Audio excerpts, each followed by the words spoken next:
ابھی ہم بیٹھ کر جو باتیں کر رہے ہیں تو سامنے کمرے میں ہی تو وہ لوگ رہتے ہیں. ہو سکتا ہے ابھی ہمارے آس پاس بھی بیٹھ کر سن رہے ہو. ڈر تو محسوس ہوتا ہے، اسی لیے ہم کبھی چھت پہ اکیلے نہیں رہتے. دیکھو،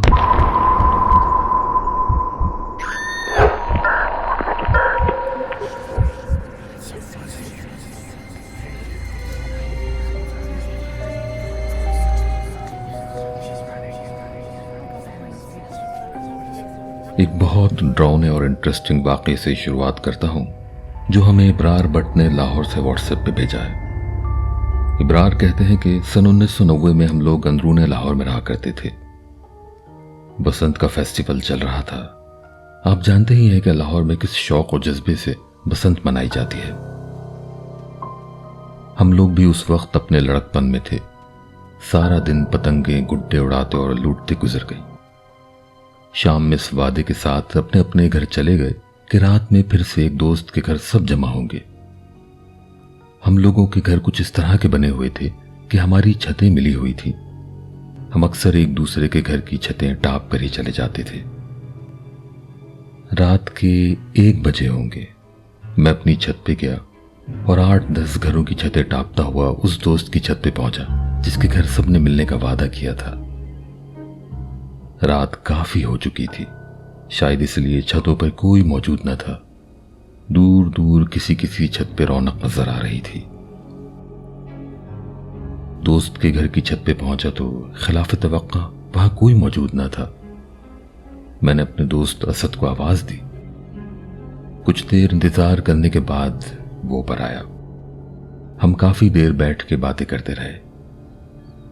ماحول ایسا تھا کہ جنات کی باتیں نکل آئیں. اسد کے گھر کے بارے میں جنات کے کئی واقعے محلے میں مشہور تھے جو اس سے پہلے کبھی تفصیل سے پوچھنے کا اتفاق نہیں ہوا تھا. اب جب بات نکلی تو وہ کہنے لگا، اس گھر کو جب ہم نے خریدا تھا یہ صرف گراؤنڈ فلور تھا اور فرسٹ فلور پر ایک کمرہ تھا، باقی پوری چھت خالی تھی. جب ہماری فیملی بڑھی تو ہم نے فرسٹ فلور پہ بھی رومز بنا لیے اور یہاں سیکنڈ فلور پہ ایک کمرہ بنا کر باقی چھت خالی رہنے دی. دادا اور ابو بتاتے ہیں کہ جب اس گھر میں آئے تھے تبھی سے فرسٹ فلور کے خالی کمرے سے رات کے وقت چلنے پھرنے، سامان سرکانے کی آوازیں آتی تھی. ان آوازوں سے جو جن یہاں رہتے تھے شاید اپنے ہونے کی موجودگی کا احساس دلا رہے تھے. شروع میں تو کوئی اس روم میں نہیں جاتا تھا، لیکن آہستہ آہستہ وہ روم استعمال میں آنے لگا. اور پھر جب اس فلور پہ کمرے بنا دیے گئے تو پھر تو ہر وقت کے لیے ہی روم کھول دیا گیا. یہ جو چھت پہ روم بنا ہوا دیکھ رہے ہو نا، یہ اسی لیے بنایا گیا تھا کہ جو جنات ہیں وہ اس روم میں رہنے لگ جائیں. اس کے لیے دادا ایک عالم کو بھی گھر لائے تھے. تب سے سنتے ہیں کہ اس چھت پہ بنے ہوئے روم میں ہی وہ جنات رہتے ہیں. دادا اور ابو کے علاوہ میری امی، بڑی بہن اور تائے کے بیٹے نے ان جنات کو دیکھا ہے. وہ لوگ کہتے ہیں کہ یہ چھوٹے چھوٹے سے سائے کی طرح ہوتے ہیں جو بس ایک ہی جھلک دکھتے ہیں اور پھر غائب ہو جاتے ہیں. کوئی 1-2 جن نہیں، پورا خاندان ہے یہاں ان کا. تم کو یاد ہوگا تائے کے بیٹے فہد بھائی نے یہاں چھت پر کبوتر پالے تھے کچھ دن کے لیے. اب لازمی سی بات تھی، وہ پنجروں میں گندگی کرتے تھے اور اسمیل بھی رہتی تھی چھت پہ. شاید کبوتر لائے 1 ہفتہ ہی ہوا ہوگا. فہد بھائی کا معمول تھا کہ ڈیوٹی پر جانے سے پہلے چھت پر ایک چکر لگایا کرتے تھے. وہ جب صبح صبح چھت پہ آئے تو سارے پنجرے کھلے ہوئے تھے. کچھ کبوتر اڑ گئے تھے، کچھ پنجروں میں ہی تھے. انہوں نے بہت غصہ کیا کہ چھت پر کون گیا تھا، کس نے پنجرے کھولے ہیں. اس روز انہوں نے تمام پنجروں میں تالے لگا دیے. دوسری صبح چھت پر گئے تو تالے بھی ٹوٹے ہوئے تھے اور سارے پنجروں کے دروازے کھلے تھے. اب ان کو شک ہوا کہ چونکہ پڑوسیوں کا چھت پر آنا آسان ہے تو شاید کوئی شرارت کر رہا ہے. یہ سوچ کر انہوں نے فیصلہ کیا کہ آج رات چھت پہ ہی سوئیں گے.